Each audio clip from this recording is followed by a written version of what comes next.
ढेंकीकोट कारु brown sugar जबत 3 गिरफ।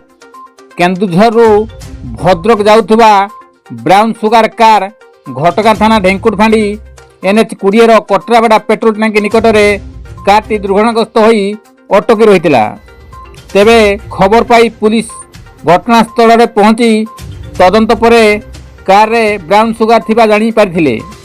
Car रे थिबा ब्राउन सुगार को जबत करने सहित कार रे बसी थिबा राकेश कुमार साहू, अवनी कुमार साहू एवं संजय कुमार साहू को गिरफ्त कराई।